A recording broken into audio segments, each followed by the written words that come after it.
Baik, di sini langkah pertama yang saya lakukan adalah bertanya kepada ChatGPT untuk mencarikan jurnal terkait proses siklus sel dalam waktu 5 tahun terakhir dan sudah akreditasi Q1 sampai Q4.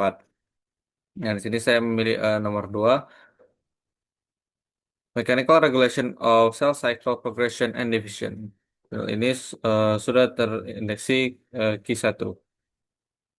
Saya memasukkannya ke dalam ChatGPT mencari pembahasan dan pertanyaan yang menarik.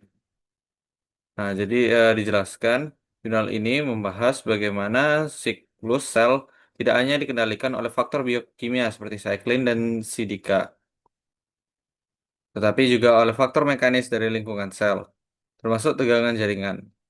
Kekakuan matriks ekstraseluler atau ECM serta gaya tarik dan tekanan dari sel tetangga, suatu sel seperti sitoskeleton, adhesi sel-sel, dan protein transmembran, misalnya ekadrin, berperan sebagai mekanosensor yang mampu menerjemahkan rangsangan mekanik menjadi sinyal biologis untuk mengatur progresi siklus sel.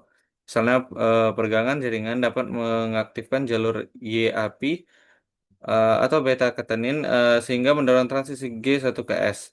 Sementara tekanan atau kompresi justru dapat menghambat profilisasi dengan mengaktifkan protein inhibitor seperti P27 atau P53.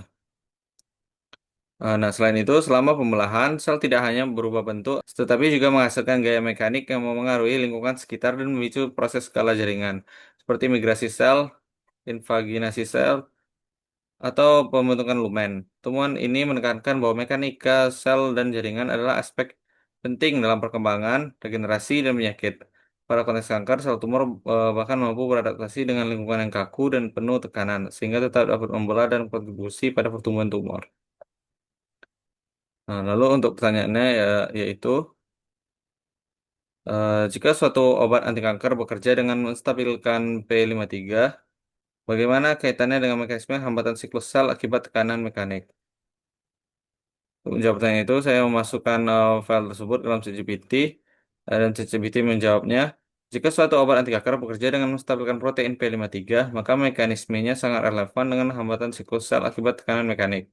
Berdasarkan jurnal tersebut, tekanan mekanis seperti kompresi jaringan atau lingkungan sel yang dapat menginduksi disorganisasi sitoskeleton aktin yang kemudian mengaktifkan checkpoint kinase 2 dan menstimulasi P53.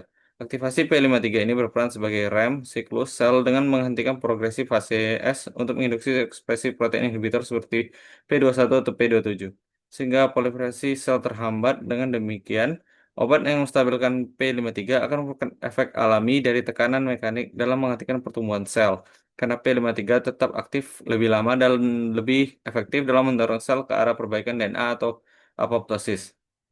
Hal ini menjelaskan mengapa strategi farmakologis yang menekan P53 sangat potensial dalam terapi kanker, terutama di lingkungan mikrotumor yang padat dan penuh tekanan. Untuk itu, saya mencarikan jurnal pembanding untuk menjawab pertanyaan tersebut. Sini saya mendapatkan jurnal kedua, yaitu Targeting P53 Pathways, Mechanism, Structures, and Advance in Therapy. Ini sudah terdeteksi Q1. Lalu saya kembali memasukkannya dalam ChatGPT untuk menjawab persoalan yang sama. Nah, jadi dalam jurnal pembanding ini dijelaskan bahwa obat anti obat anti kanker yang menstabilkan protein P53 memiliki keterkaitan langsung dengan mekanisme hambatan siklus sel akibat tekanan mekanik. P53 berfungsi sebagai penjaga genom yang mengatur checkpoint siklus sel melalui aktivasi gen target seperti P21 atau GADD45 yang memblokir aktivitas CDK dan siklin sehingga sel berhenti pada fase G1 atau G2.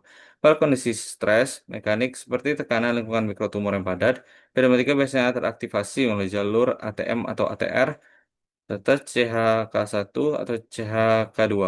Dengan adanya obat yang menstabilkan P53, aktivasi ini semakin diperkuat sehingga sel kanker tidak dapat melanjutkan siklus sel, melainkan diarahkan menuju perbaikan DNA atau apoptosis. Dengan kata lain, stabilasi P53 melalui intervensi farmakologis mendukung peran alami P53 dalam menanggapi tekanan mekanik, di mana siklus sel dihentikan untuk mencegah propagasi sel dengan kerusakan genomik. Hal ini sangat relevan dalam terapi kanker karena tekanan mekanik dalam jaringan tumor sering memperburuk kerusakan DNA dan meningkatkan stres oksidatif. Obat yang mempertahankan P53 dalam keadaan aktif memastikan bahwa respons sel terhadap tekanan mekanik lebih efektif, sehingga proliferasi sel tumor dapat ditekan dan sensitivitas terhadap apoptosis meningkat. Sekian dari saya, terima kasih.